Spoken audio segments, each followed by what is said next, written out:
Arnold. I'm the Keystone Historic Preservation Grant Manager for the Pennsylvania Historical and Museum Commission.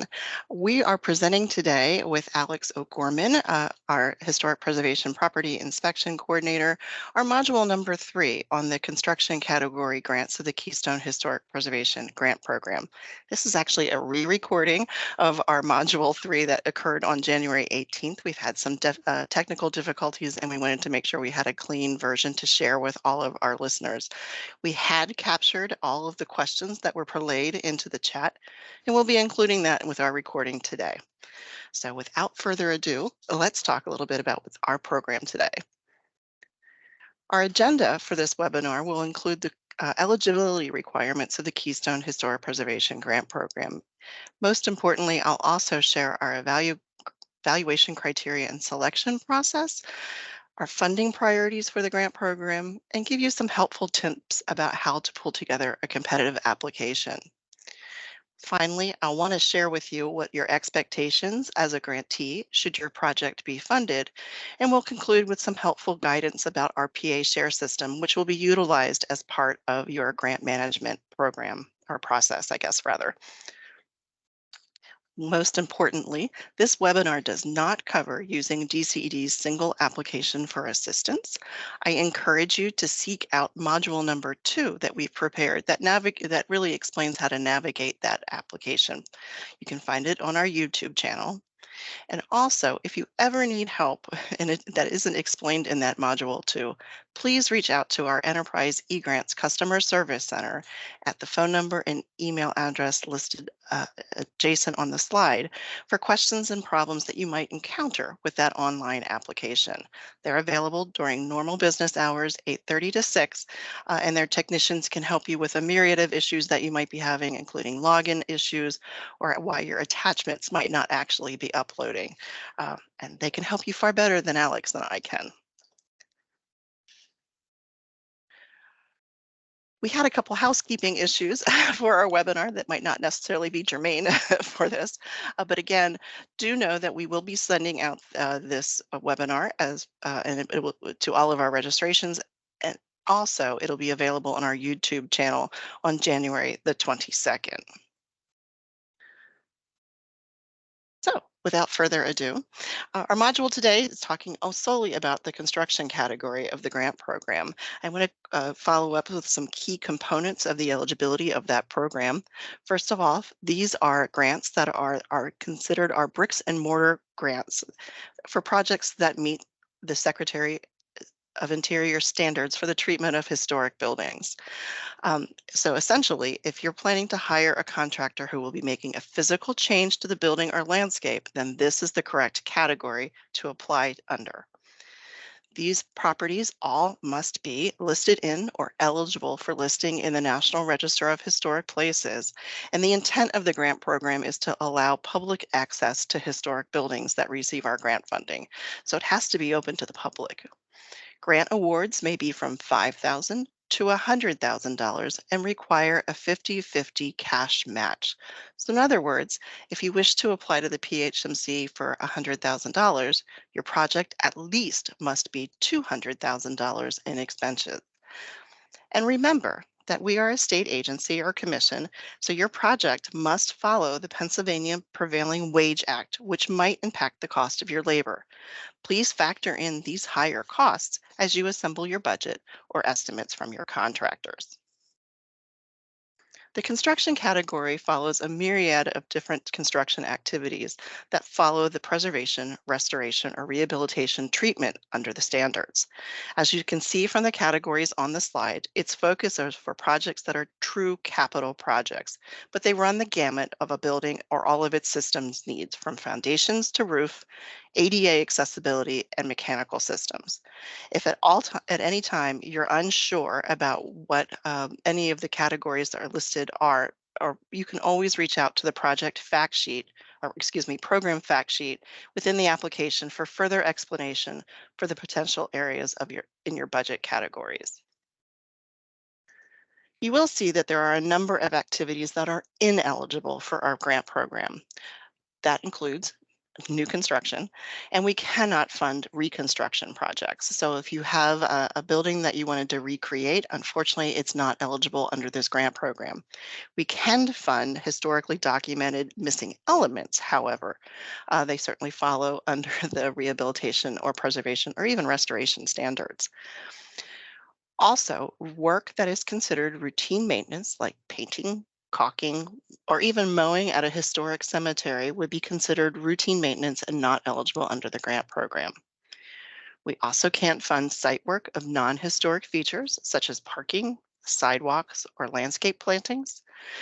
And for the last two, the archaeological excavations and pre-development work, we exclude them under the construction category because those projects can receive funding under our planning category. If you're not sure if what you're proposing is eligible under the construction category and it feels like it's more of a fit under the planning category, I certainly encourage you to watch module number 4 or refer to the grant guidelines for the planning and pre-development categories of our grant program. And finally, property acquisition is also not eligible with PHMC grant funding. Unlike our sister agency at the Department of Conservation and Natural Resources, who has a similar grant program and does fund property acquisition, unfortunately, PHMC grant guidelines do prohibit such activities. Finally, some important eligibility reminders is that as an applicant, if you're a nonprofit organization, you must have been in existence for at least 5 years. If you're not already, or maybe you're a fledgling historic preservation organization who mobilized to save a community building, you can certainly work with a fiscal sponsor who would then and serve as the actual grantee and help you manage payments and oversee the project. They would be the actual applicant and they would be the entity that signs the grant agreement on behalf of your project. Also, the intent of the grant program is to have public accessibility, and so your building must be open and accessible to the public, preferably at least 100 days per year. If it isn't, please articulate in your application how this project will improve access to the property, or both buildings and grounds. So note, if you're a museum with limited public access, the panelists do consider that when they make their recommendations for funding. Also, um, use your current numbers for visitation. You can certainly share your virtual programming or outreach that the organization offered over the last calendar year within the Project Narratives Community Benefits section. I'll flip this over to Alex to talk about the National Register program. Thank you very much, Karen. And hello to everybody. I hope everyone's enjoying this snowy day if you're in the Southeast. So to begin, our enabling legislation only allows for funding for projects that are eligible or listed on the National Register of Historic Places. If your property is within a National Register listed historic district and listed on their property inventory, you are within the listed district and your property would be considered listed and is acceptable for funding through this project. If it is not on the inventory, you would have to provide a determination of eligibility to get the property listed before we can begin. If it has had an eligibility evaluation within the last 5 years, you are good to go. If it is older than 5 years, we do request that you submit updated additional documentation so that we can properly determine if your building continues to be eligible after the 5 years. Next slide, please, Karen. Thank you very much. So what's the National Register status? So to find out if your property is listed or has been eligible, please include your PA Share resource number within your application. The PA Share resource number can be found through PA Share. It is a great resource.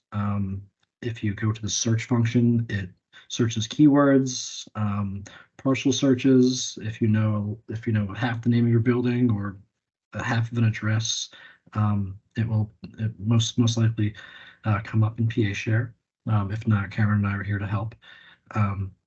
And if the property has not been evaluated, please contact us. We can get you started on how to provide proper documentation that will enable you to provide a successful determination of eligibility, so that your project can continue and we can get you on to the Keystone grant construction process.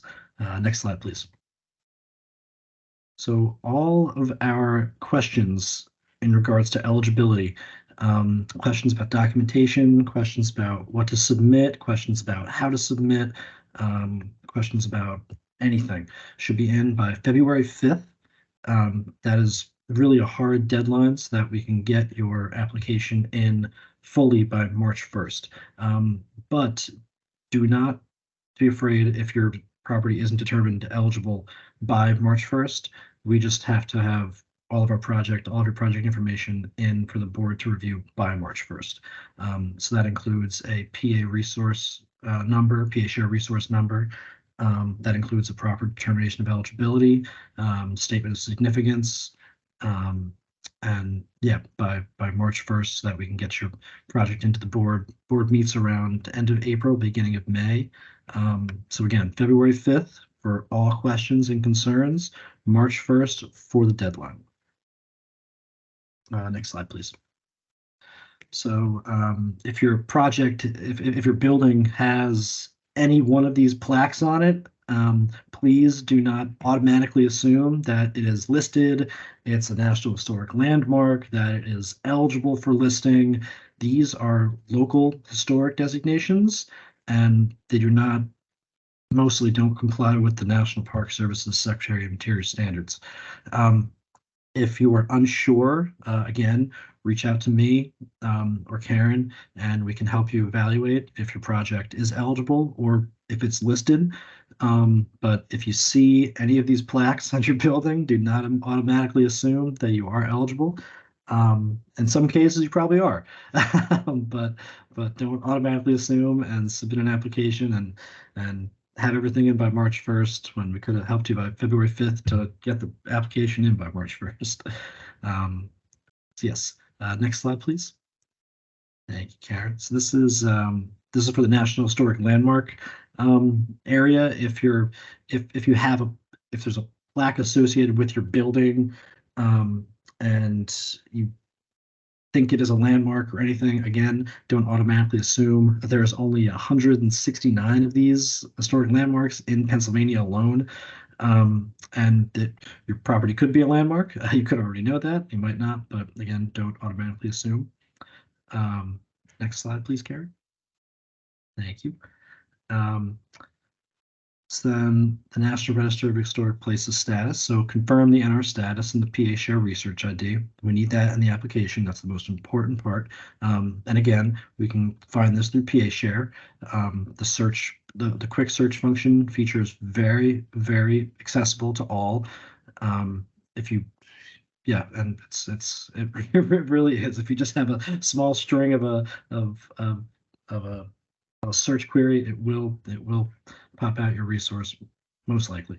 But again, if not, and if you run into any problems, please reach out to Karen and I, and we will help you.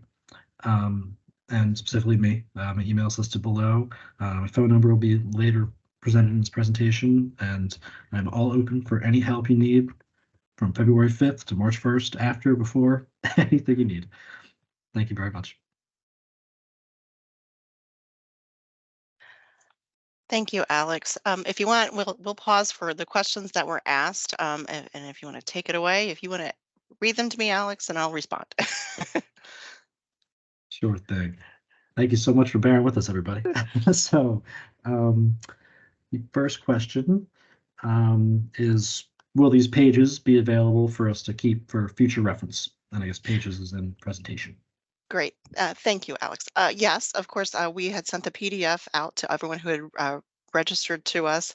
If you are viewing this on YouTube and you wanted a static version of the guidelines or slides, just reach out to Karen or Alex, I guess me or Alex, and we can email that to you too, if you'd like it.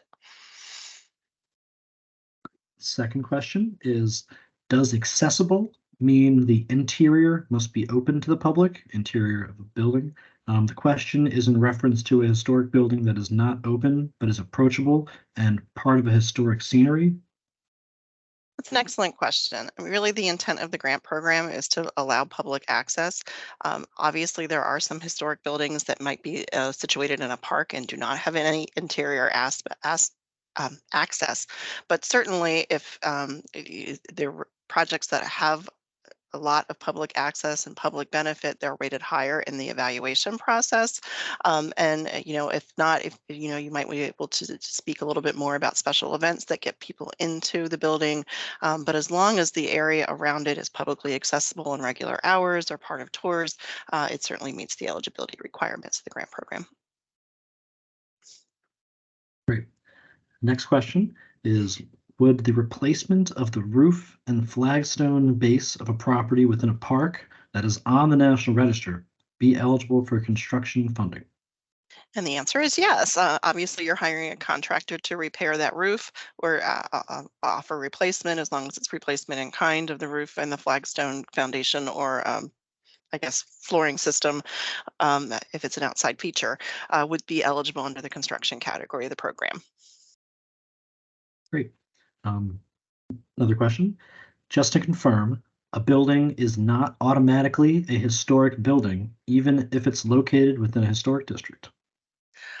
Certainly, properties that are considered contributing to a historic district are eligible and enlisted on the National Register. It's always possible that if you're working in a local historic district, that property might be only part of the local jurisdiction and not actually considered a contributing building in the National Register district, or it's constructed outside the period of significance or somehow does not convey significance to the historic district. So if you're not sure, I certainly would encourage you to reach out to either our National Register staff or Alex and I for confirmation to ensure that it actually is considered part of that historic district. There are limited cases, especially that the local district do not share the same boundaries as the National Register district. Doesn't happen often, but it does happen occasionally. Well, great. Well, thank you. And we'll keep moving along then. So the next section that we really wanted to talk a little bit about is the requirement that your project have professional oversight. Your grant contract does specify as a capital project that you should be having a design professional involved in your project to help you manage the construction expenses, oversee professionally the project to ensure that it's appropriately done. We encourage this so much that we allow 20% of soft costs to be included into the project budget as professional service fees, consulting fees, or architectural fees. If you're, this is especially important because our grant review panelist does look at your project team when they're evaluating the grant, mostly because they wanted to make sure that your team has isolated the issue that you're having, identified the appropriate scope. And so if you haven't already done so, or if you're just not sure you have adequate planning completed to make sure that your project can be completed, um, that you might want to consider applying in the project category to hire a design professional to help you scope the project. Our program is not a once and done thing. It's certainly meant to encourage you to come in under the planning category to build a much more competitive application in the construction category. If you already have selected your project team, including your design professionals, you are welcome to include their resumes or CVs as part of the attachments in the application. Or within the section of the project narrative, you can certainly explain what other similar projects they have worked on either with your property or perhaps in other museum facilities or other similar projects that certainly articulate how they're the best project component of your project team. I realize that some of our municipality applicants don't have the benefit of being able to pre-select their project team and have to take the project out to bid for all manners of contracts or even design professionals. And you can certainly include in that section what may be your methodology for selecting and ensuring that you have appropriate professionals on your project team. One of the main questions I'm often asked is how we select our projects. I will share with you that although our internal staff initially confirms eligibility requirements on the applications, these are really reviewed and selected by an outside peer review grant panel. I share this with you as a reminder, just to make sure that you explain the significance of the resource or the programming that you have, since our review panel is not on our staff, and they might not have as good of an understanding of what your organization is like that maybe Alex or I have. Our applications are, our review panelists are usually preservation architects or municipal officials, or our partners at HARBs or in CLGs, and often have served as project managers on past Keystone grant projects. We work really hard to make sure there's a good regional distribution of panel members and specialities so that we have a good distribution to make for their ranking of our applications. Um, our panelists are always professionals that are well versed in construction or preservation methodology, and we most importantly ask them to review the evaluation guidelines with them to make sure that they have an understanding of what the grant guidelines are and what they should be looking for as they critically review your applications. So I know your next question is, well, how are they looking at this evaluation criteria and what is it? I do share that with you as the applicant. You can find it in the project program fact sheet in the application itself. And we ask our peer review panelists to look at rank the applications in 5 categories. One, of course, is the application itself, whether it's well written, if has all the necessary attachments, and includes all the required information. We also asked them to look at the planning, if you've really appropriately scoped it, if you've completed historic structures reports or a conditions assessment, or really critically reviewed about what the problem might be that you're trying to address, and that you've really, understand the expenses, or really have had another outside professional perhaps look at and scope the project. They also look at the project itself to make sure that it does adhere to the Secretary of Interior standards, or could be, with some negotiation. And I think that's really important to make sure that you are really including specifically what your project is to kind of help them with their evaluation process. Finally, in both the community benefit and Commonwealth investment categories, we do include, how is your programming reaching the community at large? Are they really helping, and, will they benefit as a whole from your project? I mean, if it's a museum that really explains a critical part of history in the local community, and it needs to be continually used and kept in good repair, that sort of idea is very helpful. They have some leading questions that that you can follow along and gauge your project narrative to make sure that you're actually meeting those evaluation criteria. I share that with you as the applicant, as well as the grant review panelists.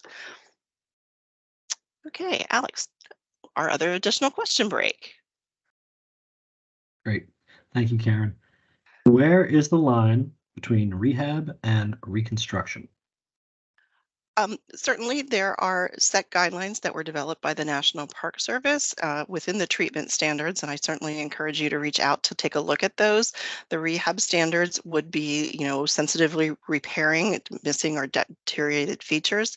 Reconstruction standards really deal with recreating a building that is missing from a landscape. So it's not necessarily completely from conjecture, because usually it's based on historic photographs or other documentation that help you realize what the building might have looked like. But truly, if it is a completely new construction of an old looking building, it follows the reconstruction standards and it would not be eligible for the grant program. If you're reconstructing missing elements, however, that's generally under the rehab standards. So if you're missing a front porch and you want to reconstruct it, that follows the rehab standards. But good question. Next one. If federal funding is also a part of the project, which wage scale is used? I do believe that the Davis-Bacon wage rates that are required as part of federal funding are a little bit more stringent and a lower threshold than Pennsylvania's prevailing wage rates. And of course, you'd follow your federal ones. You'd be in compliant with both if you're following the federal rates. Awesome. Next question. Repointing a property on the National Historic Register eligible, in-kind match or just cash for cash? Okay, thanks. So if you're repointing masonry part of the building, yes, it certainly is. We consider that to be beyond cyclical or routine maintenance. It takes a high level of skill to appropriately repoint a masonry building. So it is eligible under the grant program. Unfortunately, we cannot take in-kind match for the most part. It's got to be cash for catch. We occasionally, in the planning category, do accept in-kind match, not for the main cash one-to-one ratio, but you can articulate that and add that for in your budget to show additional commitment. But the one-to-one ratio of the grant has to be followed. Next question. Does an addition to a current building qualify? Unfortunately, it does not. We would consider that new construction. Next one. How many hours qualify for an open day? We don't have a set threshold for that. The application then does ask for how many hours the property is open per week, but certainly you can set your hours. I know that there are some organizations that are open by appointment only, and we do consider that. But we do encourage you and to be successful in the evaluation process, that the building is open as much as possible. Great. Next one. How does a construction project differ from a project grant? I'm considering hiring an architectural team to scope the project to develop the budget. That's excellent. So again, a construction category project would be one that you're physically making a capital improvement to a project. What you've suggested as hiring a design professional to scope the project and develop the budget would follow under our planning category program, which I would certainly encourage you to do because certainly you'd be able to understand the costs associated for that future grant. Once that planning project has been done and completed, you can certainly come in for a construction category grant to implement that plan. Next one. Is contingency an eligible cost? If so, is there a cap? We do allow contingencies to fall into your project budget under the other cost line. I certainly think that you should not be excessive in your requests for contingency, although I certainly understand that sometimes there's a bit unknown about how things cost escalates in the last couple of years, and it certainly could incur moving forward. Um, I think if it would be out of line or a bit too high of a percentage of the project budget, it would probably be catch the eye of our grant review panel members. Great. Um, this is an exciting question.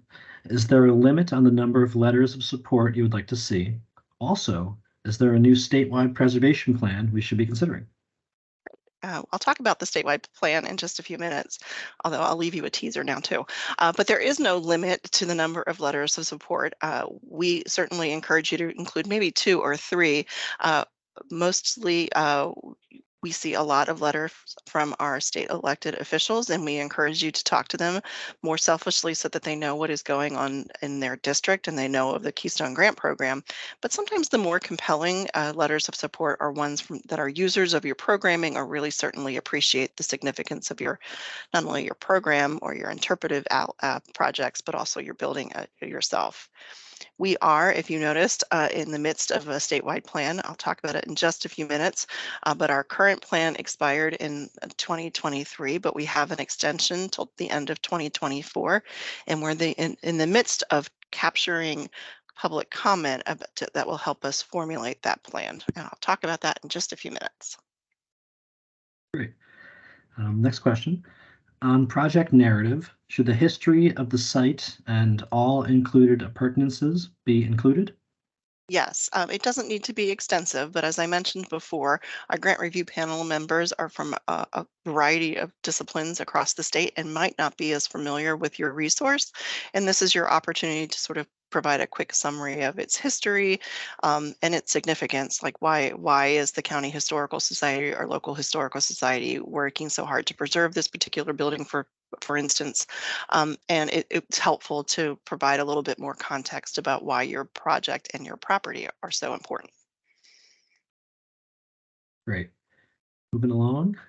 Can you repeat the guideline about matching funds for a construction grant? Is it all cash to cash? For the most part, yes, it is all cash to cash, and that matching provisions are very important. These are reimbursable grants, and as you assume expenses, you submit those invoices to the Commonwealth for reimbursement. So that cash match is very important because we reimburse you at a rate of 50%. Great, thank you. Next question. Being in a historic district that is listed in the National Register does not necessarily mean that your building is on the registry. For the most part, it might and most likely does. Property historic districts have a period of significance about why, period of time about why they're important. And depending on the areas of significance, if it's for, protect commerce or industry or architecture, buildings within that geographic boundary then certainly comprise a contributing status because they further explain that significance. Just because you're located in it doesn't necessarily mean the building necessarily contributes. For the most part, it often does, but you might want to just double check if you're in a historic district that it actually is a building that contributes to it. And Alex and I can certainly help you navigate those questions. Great. Moving along. Where can I find the grant guidelines? There is a link in the application portal that will take you directly to the PHMC websites that will provide the grant guidelines for both programs. Wonderful. And this is the last question for our question break 2. Under federal grants, professional consultants are not permitted to be both part of the structuring a grant application and bidding on a project once funded. How does that work with state grants?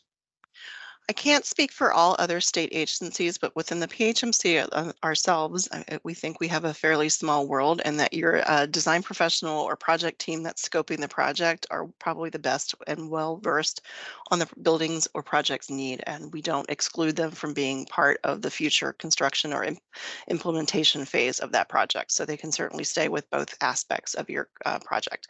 Just know that if you have expenses that are relating to scoping the grant application or any work that might occur prior to the execution of our grant contract would not be eligible for grant reimbursement because all work would have to occur during the grant performance period. Well, great. Well, good questions. Moving on. We do have a number of funding priorities, and first and foremost, we like to see projects that are visible and are more attracted to projects that are more primarily preservation or restoration activities than like a very strong adaptive reuse that might be removing some historic fabric for a new purpose. Um, we like projects that have a good range of public support and benefit and are demonstrated not only within the application itself, but within your letters of support. And then, of course, we like and are required to fund projects that are tied to the goals and objectives of our statewide plan. If you're not familiar with our plan, our SHPO is required to prepare a plan every 5 years as mandate of our program funding from the National Park Service. And with after much public input, these goals and their companion action items are really developed to help Pennsylvania foster historic preservation in the Commonwealth. All grant-funded projects under the Keystone program must in some way implement that plan. And we want our applicants to sort of see themselves or explain how their projects further those goals. I will admit our grant review panel really evaluates their responses critically as part of the selection process. And I certainly encourage you to take a look at the plan as a whole. I realize it's slightly expired, but we're still working hard at making sure that it stays active as we start executing that new plan.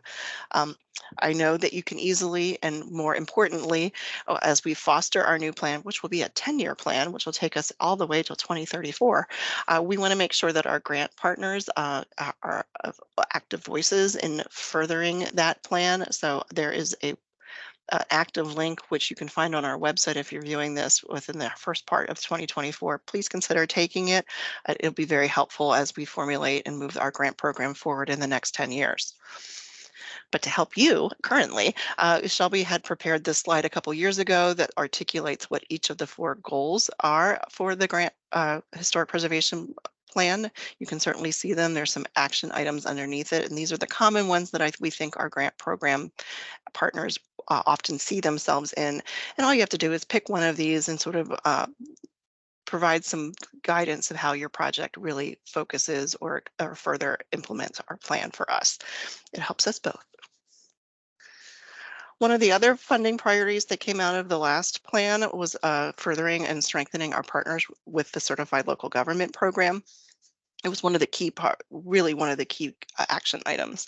And we sort of instituted a new facet of the Keystone grant evaluation process to sort of ensure that that was happening. I would like to share with you that we've sort of changed this year how we can show that partnership is occurring. In years past, we asked you to reach out directly to your CLG for a letter of support. This time, all we're asking that you identify that you're located in or are a certified local government. There's a question in the program addendum. Please don't miss it. And you can just identify it in the PHMC as part of our evaluation process. We'll contact the certified local government that you're located in to get their letter of support directly from them. I will share with you that there are only 50 communities that are active CLGs in Pennsylvania. If you're not sure if your community participates, not only is there a link here within the program, but also there's a link in the application just above the question that you can click through to see if your municipality participates in that grant program. And if you're not located in a CLG community, it's also a nice opportunity to kind of share the program and its opportunity with your elected officials to kind of include how preservation can be furthered in their community as a whole. Also, we talk a lot about community benefit. We're attracted to projects that are really visible in the community and will have a strong impact. We like to see projects that might not get finished without our financial commitment, or that really articulate that our involvement will make a difference in the long-term preservation of the property or enhance the community's understanding of that particular historic resource or preservation in general. Your letters of support can really showcase a broad spectrum of that community and really show that the project will benefit more than just the immediate membership or those collaborating in the project as a whole. So you want to carefully consider who is preparing your letters of support. They really can demonstrate how the project is important in the community. Our grant review panel members do read them. They'll notice if they're all in the same form letter or if they're directed to another funding program or out of date. So make sure that you're getting current letters of support. Things that help and that you might want to consider for competitive applications, you're certainly welcome to ask for a preliminary view with our staff. Both myself and Alex, or even our community preservation coordinators, Megan McNish or Frank Grumbine, are available to talk about your project over the next course of several weeks. We can certainly make suggestions to ensure that you're including all the relevant attachments and information in your application. We also want to ensure that you have a lot of that strong planning component included. So if you have some preliminary reports that might have formulated your request, make sure that you're including that as well. I overlooked this, but more importantly than anything, our grant review panelists are reviewing a lot of applications. So those concise yet complete applications are the ones that get funded. For example, if you're applying to have windows repaired, you want to explain how and why and how the carpenters will make those repairs. If the windows are too deteriorated and have to be replaced, you want to share what alternatives you considered and perhaps include how your proposed window scope matches the existing and are in compliance with the standards. Well-planned projects are the ones that get funded. So include your project team, uh, explain and how they explored options and understand the complexities of the project. They want to see that the sequencing is done in proper order. For example, that you're not repairing deteriorated decorative plaster before you identified and repaired the associated water leak that perhaps caused the deterioration. So we also encourage you to include specific estimates from contractors or consultants as attachments, or even plans and specifications. We like photographs. Photographs can share a lot of information with our grant review panelists. As I said, most might not be familiar with your particular building or project, so a nice photograph of the front of the building, but then detailed photographs of the actual project. So if you're talking about a roof repair or replacement, other overall detailed photographs that your roofing contractor might have given of the damage of the tiles or even resultant damage inside would be helpful to kind of create that sense of urgency of why you needed to get funded or should be funded. We do like those, as I mentioned before, to make sure you have a strong project team. We like to see ones that have a design professional as part of it. We like this to be done prior to your actual project, grant funded project, just to help make sure that you have a true understanding of the project itself and that you have the adequate planning in place. If you don't, please consider maybe taking a pause and applying under a project category to hire a consultant to assess the situation. They can help you with prepare the project budget. They might have a better understanding of how things cost or how much things cost, or you can defer to your contractors as well. But it's helpful to have your professional oversee the whole project. We allow that construction management to be included in your program budget. And then again, if they've already prepared certain conditions assessment or plans, those can be attached as your application too to help strengthen it. Again, you're welcome to include their resumes or CVs, especially if they reflect the experience that might be related to your proposed project. It's very helpful to the grant review panelist as a whole. I know I've mentioned this before, but all projects that are receive funding under the Keystone Historic Preservation Grant Program have to be in compliance with the Secretary of the Interior standards for the treatment of historic buildings. If you've not heard this nomenclature before, these are the standards that are for historic preservation, are sort of the guiding principles about to ensure that the historic character or the character defining features will be retained as part of your capital project.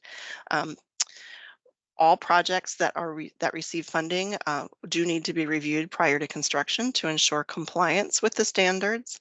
And just be aware, if perhaps your scope of work might need to be renegotiated or changed to ensure that you're in compliance with the standards should you receive funding.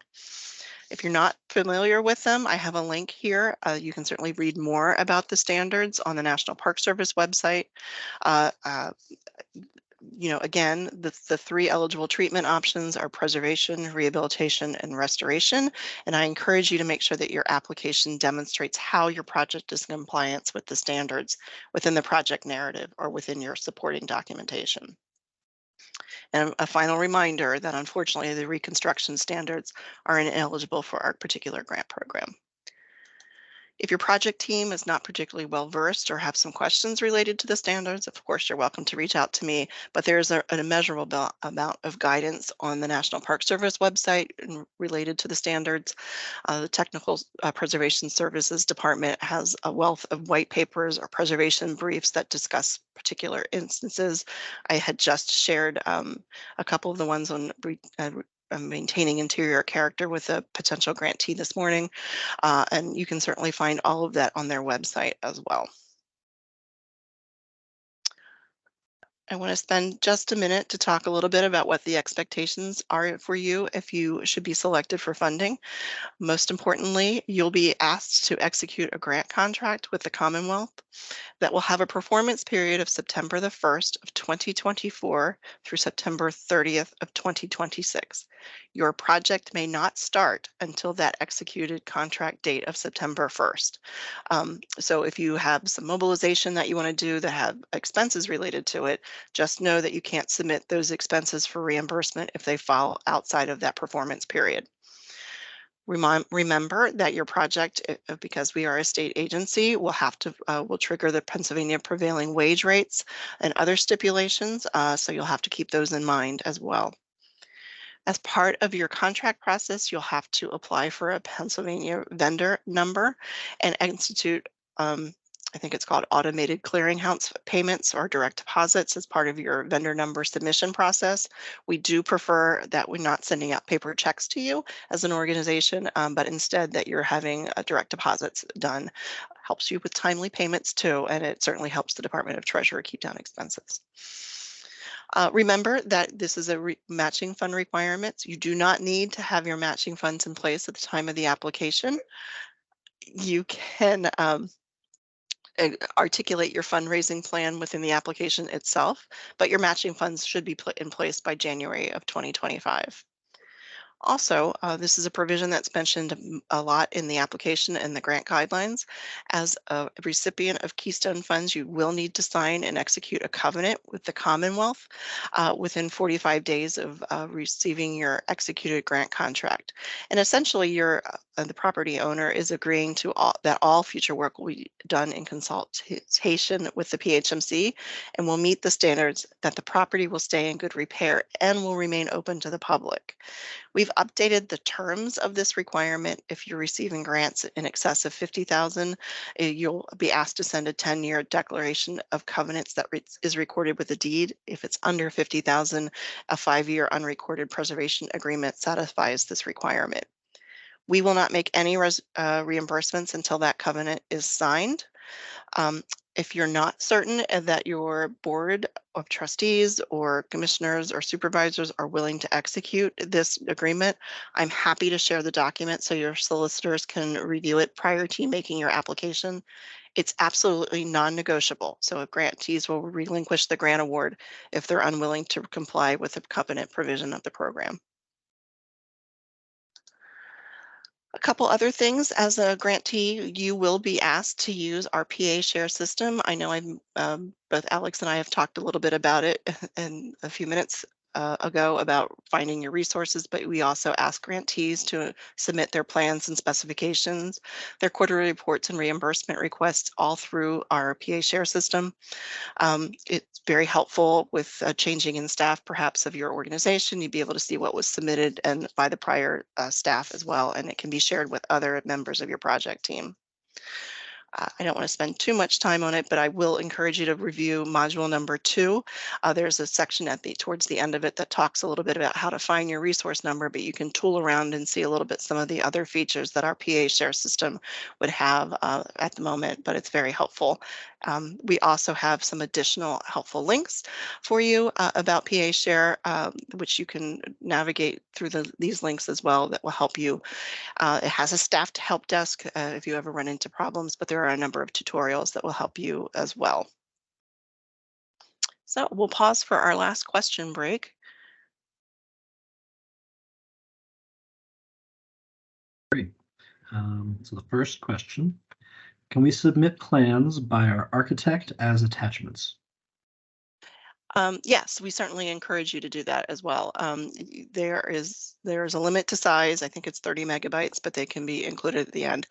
If you have our review panelists review a lot of applications, so if you can either condense them or only include certain sections of it, that's very helpful. I think I might have missed that, although your grant funded project has to meet the Secretary of Interior standards, know that if we're only funding a portion of the project, the entire portion has to also be looked at and evaluated for its compliance with the standards as well. Great. Next question. Are there any restrictions on matching funds? It's an excellent question. Like other state agencies, we certainly recognize and accept other state contributions, grants as matching funds. You may need to verify that with your other funding agency, but we accept organizational funds, other corporate or foundation grants, state funding, or federal funding as well. Excellent. Next question. Are professional planning services needed for replacements such as roof repointing, woodwork repairs? That's an excellent question. I know that there are some level of repairs that probably don't need professional oversight, but I certainly encourage you that you're having that project scoped by a design professional just to make sure it's not necessarily contractor driven, and that they're holistically looking at the project, and they can update your plans and specifications too for those as well. So I encourage it. Excellent. And last question, can one organization apply for two different projects at two different properties? We do ask that an organization only applies for one project in any fiscal year. You are not prevented from applying in a subsequent fiscal year for a different property under your stewardship, but we try our best to be able to share this with as many people as possible. So that's very helpful if we can spread out your requests and allegations. For the most part, it's a capital project and it's probably taking a lot of resources to do. So in our hope is that you'd be able to do subsequent years or subsequent rounds even. Well, thank you very much for joining us. I appreciate all your patience for those who had sat in on our webinar and dealt with our technical difficulties. I hope this was helpful as a re-record to kind of get this good information to you without having to listen to some of the static or slide issues that we had. So again, thank you. I encourage you to view our other modules and reach out to Alex or I if you have any other questions. So thanks so much.